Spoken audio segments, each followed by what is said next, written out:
মেয়ের বিয়ে দেওয়ার সময় শুধু একটা জিনিসই দেখেন, তার না দেখেন বাড়িঘর, না দেখেন অর্থ সম্পদ।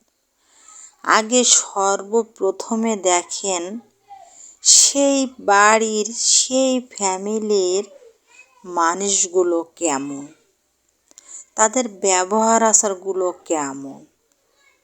যদি এই না দেখে শুধু ছেলের দালান কোঠা দেখেন, শুধু ছেলের বাড়ি ঘর অর্থ সম্পদ দেখে মেয়ের বিয়ে দেবেন, তো কাঁদবেন সারাটা জীবন।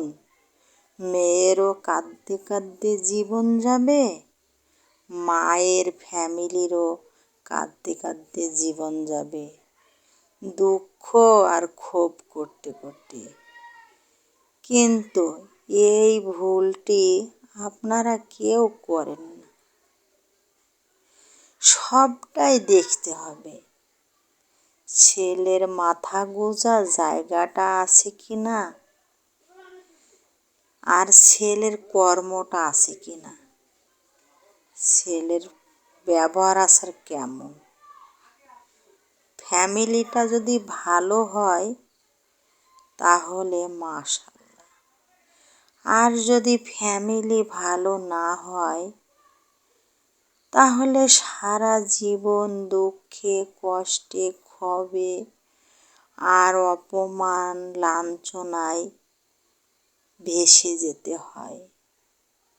সেই মেয়েকেও ভেসে যেতে হয়, মেয়ের ফ্যামিলির লোকদেরও ভেসে যেতে হয়।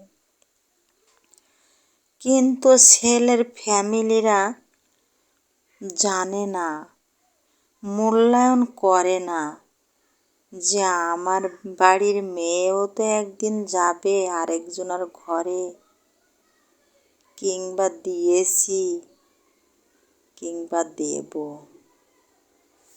কিন্তু তারা মনে করে যে বাড়ির বউ তো বউ, তার কোনো মন নাই, তার কোনো ভালোবাসা নাই।